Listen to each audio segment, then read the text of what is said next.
राधे राधे मित्रों, आशा करता हूँ आप कुशल होंगे। मैं हूँ नवीन सैनी और आप सभी लोगों का एसकेडी क्लासेस में बहुत बहुत स्वागत करता हूँ। मित्रों, आज हम हिंदी का तीसरा प्रैक्टिस सेट लेकर आपके बीच उपस्थित हैं।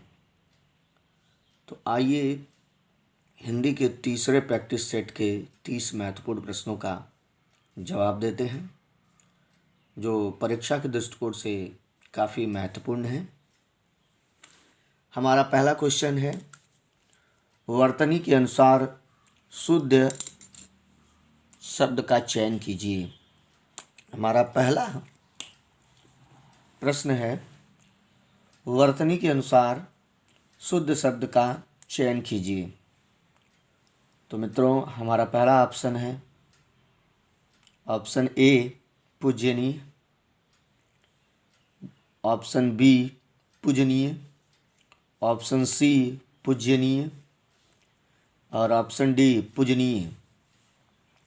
तो मित्रों, यह परीक्षा में प्रायः पूछा गया है, बहुत ही इम्पोर्टेंट क्वेश्चन है। यूँ कह लीजिए, जैसे उज्ज्वल बार बार पूछता है, कवि का स्त्रीलिंग कवियत्री बार बार पूछता है, वैसे ही यह भी क्वेश्चन बार बार एग्जाम में पूछे जाते हैं। तो याद रखिएगा, जहाँ भी जिस शब्द में आधा ज रहेगा तो वो आपका शुद्ध शब्द नहीं कहलाएगा। तो ये कट गया। अब इन दोनों में कौन सही है, ये आप हमेशा ध्यान रखिएगा। जिसमें बड़ा ऊ की मात्रा होगी वही सही होगा। तो ऑप्शन बी में बड़ा ऊ की मात्रा है, पूजनीय। तो यही आपका सही उत्तर है, सही ऑप्शन है। तो ऑप्शन बी इसका सही जवाब होगा, पूजनीय। अगला क्वेश्चन है, जिसका जन्म पहले हुआ हो, इसके लिए एक शब्द जो उपयुक्त हो लिखिए। तो जिसका जन्म पहले हुआ हो, इसके लिए एक शब्द उपयुक्त लिखिए। तो उसको हम कहते हैं, जिसका जन्म पहले हुआ हो। तो सबसे पहले आप जवाब देंगे। बहुत ही सरल क्वेश्चन है, तो आशा करता हूँ आप जवाब दे चुके होंगे। तो आइए अब मैं इसका आपको जवाब देता हूँ। जिसका जन्म पहले हुआ है, इसके लिए जो शब्द होगा वह होगा अग्रज। कौन सा? अग्रज। जिसका जन्म पहले हुआ हो उसके लिए एक शब्द अग्रज है। जिसका जन्म बाद में हुआ हो के लिए अनुज तथा सब कुछ जानने वाले को सर्वज्ञ कहते हैं। तो जिसका जन्म बाद में हुआ हो उसे अनुज कहते हैं और सब कुछ जानने वाले को सर्वज्ञ कहते हैं तथा 2 बार जन्म लेने वाले को द्विज कहते हैं। 2 बार जन्म लेने वाले को द्विज कहते हैं। अब जैसे ब्राह्मण के संदर्भ में ऐसी बात कही जाती है कि वह 2 बार जन्म लेते हैं। दांत की बात किया जाए तो 2 बार जन्म लेता है। पक्षी की बात किया जाए तो 2 बार जन्म लेते हैं। तो ये सब 2 बार जन्म लेने में आते हैं। अगला क्वेश्चन है, वर्तनी के अनुसार शब्द का शुद्ध रूप चुनिए। तो बहुत ही सरल क्वेश्चन है, तो आइए देखते हैं। जैसे पुरस्कार, तो पुरस्कार तो होता नहीं, तो जहाँ रू दिया तुरंत काट दीजिए। अब देखिए, पुरस्कार में ये मूर्धन्य स है और ये दंत स है। तो जैसा कि पुरस्कार में कभी भी आपने मूर्धन्य स का प्रयोग करते हुए नहीं देखा होगा, न पढ़ा होगा, न लिखा होगा, तो ये भी ऑप्शन नहीं बनता है। ऑप्शन डी सही जवाब होगा। ठीक है, जब भी आपको पुरस्कार लिखने को बोला गया होगा तो आपने इस तरह से ही पुरस्कार लिखा होगा, कभी मूर्धन्य स का प्रयोग नहीं किया होगा। ठीक है, पढ़ा भी आप इसी तरह से होंगे, देखे भी आप इसी तरह से होंगे। ठीक है, अगला क्वेश्चन, सजावट शब्द का प्रत्यय बताइए। तो सजावट, सजावट में कौन सा प्रत्यय होगा? तो मित्रों फटाफट जवाब दीजिए, सजावट में कौन सा प्रत्यय होगा? तो सजावट में आवट प्रत्यय होगा। कौन सा? आवट प्रत्यय होगा। सजावट में कौन सा प्रत्यय होगा? आवट प्रत्यय होगा। ठीक है, अब देखिए, अगर हम सजावट में प्रत्यय आव की बात करें तो आव तो हो ही नहीं सकता, आहट हो ही नहीं सकता, और टा हो ही नहीं सकता। तो सजावट शब्द का प्रत्यय होगा। तो सजा में अगर आवट जोड़ देंगे तो क्या हो जाएगा? सजावट हो जाएगा। सजा में अगर आवट जोड़ देंगे, देखिए सजा प्लस आवट, सजा एक शब्द है, इसका अर्थ होता है सजा प्लस आवट। तो सजा में आ और आ, ये दोनों मिला के आ हो जाएंगे। तो दोनों मिला के क्या हो जाएगा? आ और आ मिला के आ, तो सजावट हो जाएगा। ठीक है, तो याद रखिएगा, जब भी प्रत्यय या उपसर्ग जोड़े जाते हैं तो वे वैसे शब्द या धातु के बाद जोड़े जाते हैं जो अपना अर्थ रखते हों। ओके, अगला क्वेश्चन, हम लड़का पेड़ से गिरा, उपरोक्त वाक्य का कारक बताइए। लड़का पेड़ से गिरा, उपरोक्त वाक्य, तो पेड़ से गिरा, लड़का पेड़ से गिरा, तो लड़का पेड़ से अलग हुआ। ठीक है, तो अलग होने के केस में कौन सा कारक होता है? कर्ता ने कर्म को करण से संप्रदान के लिए अपादान से अलगाव, तो कौन सा कारक होगा?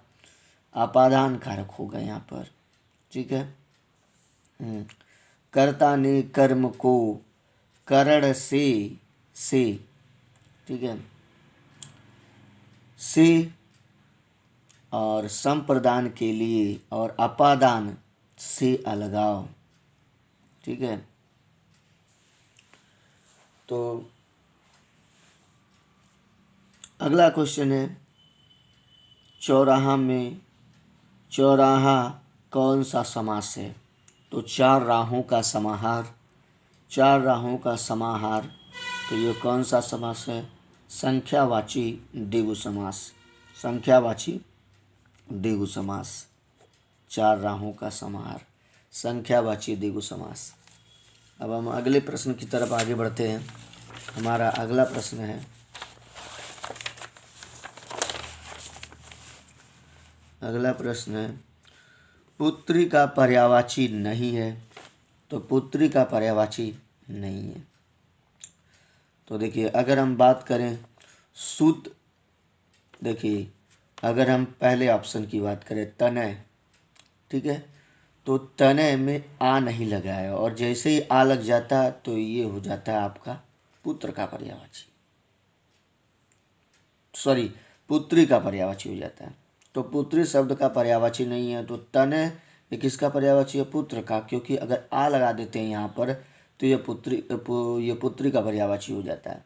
अब देखिए, सुत, अगर इसमें से आ निकाल दिया जाए तो सुत जो पर्यायवाची होगा वह पुत्र का पर्यायवाची, सुता पुत्री, आत्मज,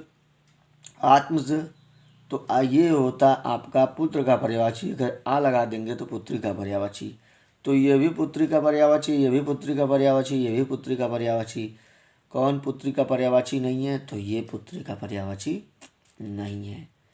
तो इस तरह से आपका, ठीक है, ये इस तरह से आपका ये सही जवाब हुआ। तनय पुत्र का पर्यायवाची शब्द नहीं है। ओके, अगला क्वेश्चन, निम्नलिखित में से कौन सा शब्द कमल का पर्यायवाची शब्द नहीं है? ठीक है, निम्नलिखित में से कौन सा शब्द कमल का पर्यायवाची शब्द नहीं है? तो मित्रों फटाफट जवाब दीजिए। ठीक,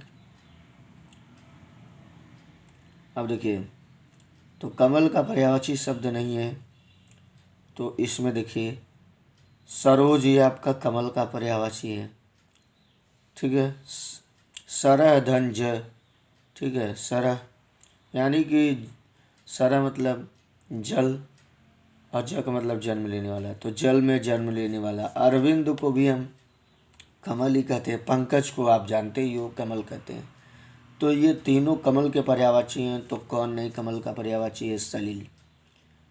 तो सलिल किसका पर्यायवाची है? तो ये जल का पर्यायवाची है। किसका पर्यायवाची है? जल का पर्यायवाची है। ठीक है, जबकि सलिल जल का पर्यायवाची शब्द है।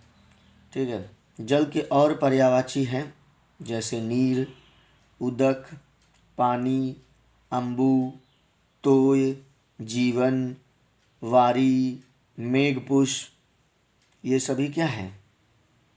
तो सलिल जो है ये जल का पर्यायवाची है।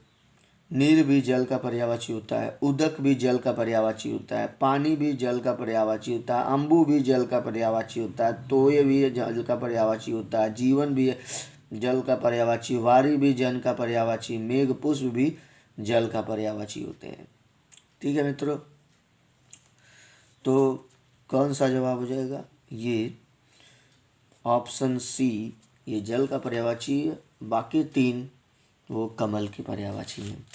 अगला क्वेश्चन है, जिसकी मति झट सोचने वाली हो के लिए एक शब्द होगा। तो जिसकी मति झट सोचने वाली हो के लिए एक शब्द क्या होगा? ठीक है, तो इसमें होगा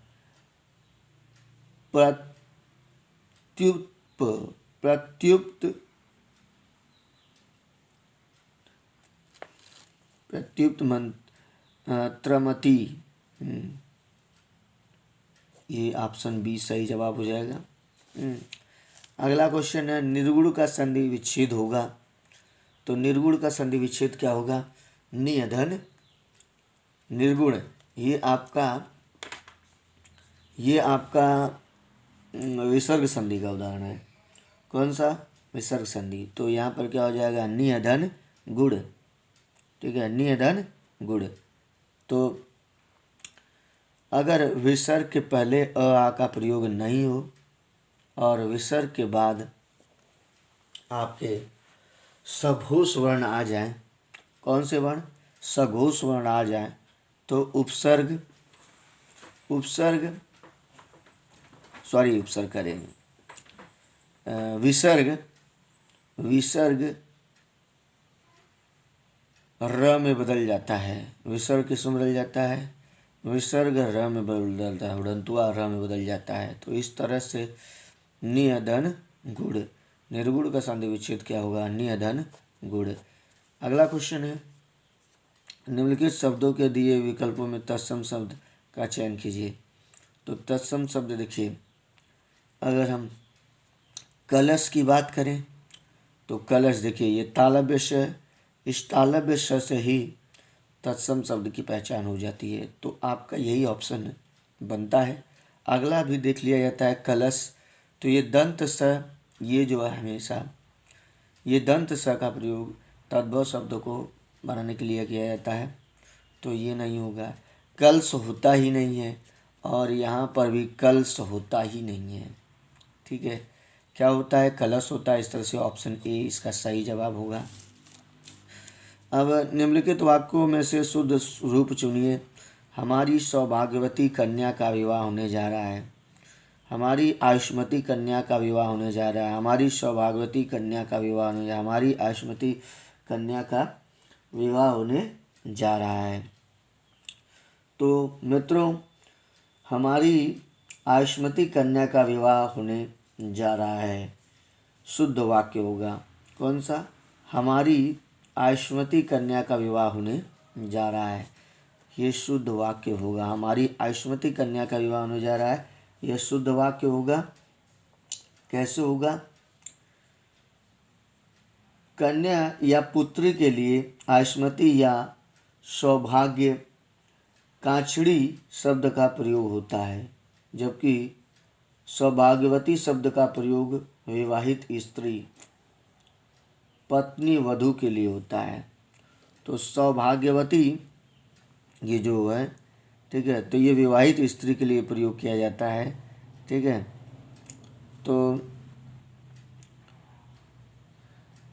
यहाँ पर विवाहित स्त्री और कन्या जो है, ठीक है, ये कन्या का भी विवाह होने जा रहा है, ये विवाहित स्त्री नहीं है, ये अभी विवाह इसका होने जा रहा है, तो ये प्रयोग जो है ये गलत होगा। तो इस तरह से ऑप्शन बी और डी रह गया। तो ऑप्शन बी है हमारी स्मृति कन्या का विवाह होने जा रहा है, और यहाँ पर ऑप्शन डी हमारी स्मृति कन्या की विवाह हो जा रही है। तो थोड़ा सा यहीं पर संबंधवाचक जो शब्द है उसमें त्रुटि है, तो इस तरह से ऑप्शन डी न होकर ऑप्शन बी सही जवाब हो जाएगा। अगले क्वेश्चन की तरफ आगे बढ़ते हैं। निम्नलिखित शब्द का संधि विच्छेद क्या होगा? तो देखिए, निम्नलिखित शब्द का संधि विच्छेद क्या होगा? तो अब भानु प्लस उदय, और ये देखना होगा कि दोनों में ऊ छोटा होता है या एक में छोटा एक में बड़ा, किस में छोटा किस में बड़ा। ठीक है, तो मित्रों आपको बता दें, भानुदय में दोनों भानु और उदय दोनों शब्द जो है दोनों में छोटा ऊ होता है। भानु और उदय दोनों में छोटा ऊ होता है। तो इस तरह से मित्रों आपका ऑप्शन ए सही जवाब हो जाएगा। अगले क्वेश्चन की तरफ आगे बढ़ते हैं। निम्नलिखित वाक्यों में से शुद्ध रूप चुनिए। हमारे यहाँ तरुण युवकों की शिक्षा का अच्छा प्रबंध है। हमारे यहाँ तरुण नवयुवकों की शिक्षा का अच्छा प्रबंध है। हमारे यहाँ नवयुवकों की शिक्षा का अच्छा प्रबंध है। हमारे यहाँ नवयुवकों की शिक्षा का अच्छा प्रबंध है। तो यहाँ पर नवयुवकों के साथ तरुण का प्रयोग गलत होगा। तो इस तरह से इन दोनों में हमारा उत्तर बनेगा ऑप्शन सी और डी में। तो ऑप्शन सी का जो संबंध कारक शब्द है ये इसमें त्रुटि है। हमारे यहाँ नवयुवकों की शिक्षा का नहीं, हाँ, तो यहाँ पर शिक्षा की अच्छा प्रबंध है, तो यहाँ पे गलती है। हमारे यहाँ नवयुवकों की शिक्षा का अच्छा प्रबंध है, तो ये ऑप्शन डी सही जवाब होगा। ऑप्शन डी सही जवाब होगा। आइए मित्रों हम अगले क्वेश्चन की तरफ आगे बढ़ते हैं। जो शब्द घन का पर्यायवाची नहीं है उसे चुनिए। तो देखिए, अगर हम बात करें घन के पर्यायवाची शब्द की, तो कौन सा नहीं होगा? तो घन का पर्यायवाची शब्द नहीं है। तो बताइए मित्रों, फटाफट जवाब दीजिए। तो घन का पर्यायवाची शब्द द्रव नहीं है। क्या नहीं है? द्रव। द्रव्य जो है, सॉरी, धन का पर्याय, तो धन का पर्यायवाची नहीं है। तो धन का पर्यायवाची द्रव नहीं है। द्रव्य भी आपका धन का पर्यायवाची है, संपदा भी धन का पर्यायवाची है, दौलत भी धन का पर्यायवाची है। ये शब्द नहीं है और यही आपका सही उत्तर होगा। ये आपका सही उत्तर होगा। ठीक है, अगला क्वेश्चन। लोगों ने शोरगुल करके डाकुओं को भगाया। उपरोक्त वाक्य में कारक बताइए। हाँ, तो शोरगुल करके डाकुओं को भगाया। ठीक है, तो यहाँ पर किसको भगाया? डाकुओं को भगाया। ठीक है, लोगों ने शोरगुल करके डाकुओं को भगाया। ठीक है, तो किसको भगाया? ठीक है, तो कर्ता ने कर्म को, तो यहाँ पर कौन सा हो जाएगा? कर्म कारक हो जाएगा। कौन सा कारक हो जाएगा? कर्म कारक हो जाएगा। ठीक है मित्रों, तो ये आपका ऑप्शन डी सही जवाब रहा। ठीक है, हाँ, ठीक, कर्ता ने कर्म को करण से संप्रदान के लिए। ओके, अगला, घुड़सवार शब्द निम्न में से क्या है? तो घोड़े पर सवार, तो ये क्या हो जाएगा? योगरूढ़ शब्द हो जाएगा। योगरूढ़ शब्द, ठीक है, जो दो या दो से अधिक शब्दों के योग से बनते हैं उन्हें हम योगरूढ़ शब्द कहते हैं। और इसमें, ठीक है, योगरूढ़ शब्द उपसर्ग, प्रत्यय, संधि, समास इत्यादि से बनाए जाते हैं। तो घुड़सवार ये कौन सा, अगर हम समास पूछे तो कौन सा है, तो ये तत्पुरुष समास है। घोड़े पर सवार तत्पुरुष समास है। ठीक है। तो जो शब्द उपसर्ग प्रत्यय संधि समास के प्रयोग से बनाए जाते हैं उन्हें हम योगरूढ़ शब्द कहते हैं। ठीक है, योगरूढ़ शब्द। ऑप्शन बी इसका सही जवाब होगा। अगला अजायब घर। तो अजायब घर है तो ये देसी शब्द है, तत्सम शब्द है, विदेशी शब्द है, संकर शब्द है। तो अजायब घर कौन सा शब्द है? तो अजायब घर मित्रों, ठीक है, ये हो जाएगा अजायब प्लस घर। तो दो भिन्न भिन्न भाषाओं के शब्दों के योग से बने शब्द, दो भिन्न भिन्न, ठीक है, भाषाओं के शब्दों से मिलकर बने शब्द क्या कहलाते हैं? आप संकर शब्द कहलाते हैं। क्या कहलाते हैं? संकर शब्द कहलाते हैं। तो दो भिन्न भिन्न शब्दों, दो भिन्न भिन्न भाषाओं के शब्दों के योग से मिलकर बने शब्द क्या कहलाते हैं? संकर शब्द कहलाते हैं। अजायब घर संकर शब्द है। ठीक है, अजायब घर संकर शब्द है। दो भिन्न भाषाओं के योग से बने शब्द संकर शब्द कहलाते हैं। इसमें अजायब अरबी भाषा का शब्द है। अजायब अरबी भाषा का शब्द है। ठीक है, तथा घर हिंदी भाषा का शब्द है। अजायब क्या अरबी भाषा का शब्द है और घर हिंदी भाषा का शब्द है। तो इस तरह से ये ऑप्शन, ठीक है। अगला है आचार का विलोम। तो आचार का विलोम क्या होगा? तो आचार का विलोम क्या होगा? फटाफट मित्रों जवाब दीजिए। तो आचार का विलोम अनाचार होता है, अनाचार। अगला क्वेश्चन मित्रों, दुशासन शब्द का उपसर्ग चुनिए। तो दुशासन, तो दुस्साहस शब्द का, तो दुस क्या है? आपका उपसर्ग है। तो ऑप्शन ए सही जवाब होगा। अगला क्वेश्चन, जगन्नाथ किस संधि का उदाहरण है? तो जगत प्लस नाथ, जगत प्लस नाथ, जगत ठीक प्लस नाथ, जगत दन्नाथ। तो ये है व्यंजन संधि का उदाहरण हो जाएगा मित्रों। ठीक है। अगला क्वेश्चन, मोर का तत्सम शब्द होगा। तो मोर का तत्सम शब्द मयूर होगा। क्या होगा? मयूर होगा मित्रों। तो ये मयूर हो गया आपका, मोर का तत्सम शब्द मयूर। ठीक है। अभिशाप शब्द में उपसर्ग चुनिए। ठीक है, तो अभी और शॉप, तो अभी शब्द क्या हो जाएगा आपका? अभी, यही क्या है आपका? उपसर्ग है। ठीक है, तो अभी क्या है आपका? ये उपसर्ग है। अगला, वर्तनी के अनुसार शुद्ध रूप का चयन कीजिए। तो वर्तनी के अनुसार शुद्ध रूप का चयन कीजिए। तो मित्रों ऋष्या होता है। क्या होता है? ऋष्या। ठीक है, ऋष्या। तो ये ऑप्शन ए आपका सही हो जाएगा। ये भी मित्रों बहुत इंपॉर्टेंट है, ऋष्या। ठीक है। चंद्रमा का पर्यायवाची शब्द चुनिए। तो चंद्रमा का पर्यायवाची शब्द क्या है? फटाफट आप जवाब दीजिए। चंद्रमा का पर्यायवाची शब्द क्या है? तो इसमें जो निशाकर है, ये चंद्रमा का पर्यायवाची शब्द है, निशाकर। ठीक है, चंद्रमा का पर्यायवाची शब्द है निशाकर। ठीक है। चंद्रमा के अन्य पर्यायवाची शब्द चाँद होता है, चंद्र होता है, हिमांशु होता है, सुधाकर होता है, राकेश होता है, शशि होता है, निशापति होता है आदि। जबकि तरणी सूर्य का पर्यायवाची शब्द है। किसका? सूर्य का। निशाचर राक्षस का पर्यायवाची शब्द है। ठीक है। और कृषाणु अग्नि का पर्यायवाची शब्द है। कृषाणु अग्नि का पर्यायवाची शब्द है। अगले क्वेश्चन की तरफ आगे बढ़ते मित्रों, महादेव का पर्यायवाची शब्द चुनिए। तो महादेव, फटाफट मित्रों जवाब दीजिए। महादेव का पर्यायवाची शब्द क्या होगा? तो महादेव, तो चंद्र है शिखर पर जिसके, तो चंद्रशेखर किसे कहा जाता है? तो महादेव को कहा जाता है। तो ये आपका ऑप्शन सी, ठीक है, सही जवाब होगा। महादेव का पर्यायवाची शब्द चंद्रशेखर है। महादेव के अन्य पर्याय शिव, शंकर, शंभु, चंद्रमौली आदि। जबकि गरुड़ ध्वज नारायण का पर्यायवाची है। ठीक है, गरुड़ ध्वज नारायण का पर्यायवाची है। विश्वंभर जो है विश्वंभर जो है आपके विष्णु के पर्यायवाची शब्द है। विशंभर किसके पर्यायवाची है? विष्णु के पर्यायवाची शब्द है।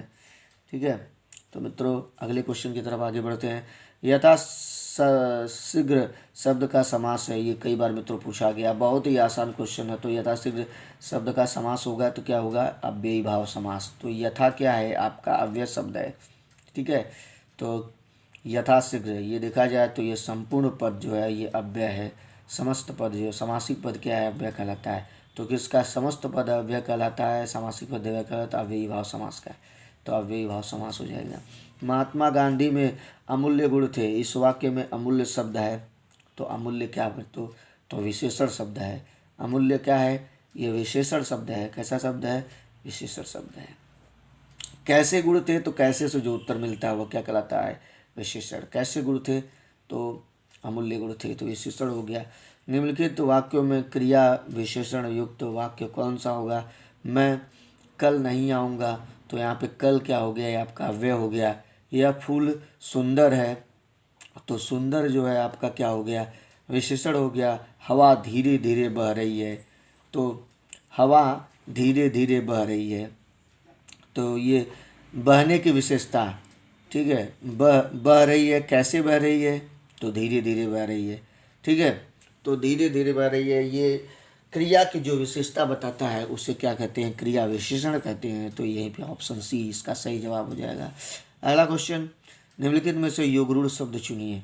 तो योगरूढ़ शब्द देखिए, तो योगरूढ़ शब्द, तो जो बहुव्रीहि समास के जो उदाहरण होते हैं उनको हम योगरूढ़ शब्द कहते हैं। तो इसमें बताइए कौन सा बहुव्रीहि समास का उदाहरण है? तो चक्रपाणी, चक्र, चक्र हाथ में धारण करने वाले अर्थात विष्णु, तो ये क्या हो जाएंगे? ये बहुव्रीहि समास है, और बहुव्रीहि समास का उदाहरण जो है योगरूढ़ शब्द कहलाता है। तो ये ऑप्शन बी इसका सही जवाब होगा। तो मित्रों यदि हमारा वीडियो आपको पसंद आया हो तो आप मेरे चैनल को सब्सक्राइब करना, इस वीडियो को लाइक करना और शेयर करना न भूलें। और अगला वीडियो मैं आपके समक्ष बहुत जल्द लेकर आऊँगा। तब तक के लिए नमस्कार और आपका दिन शुभ हो।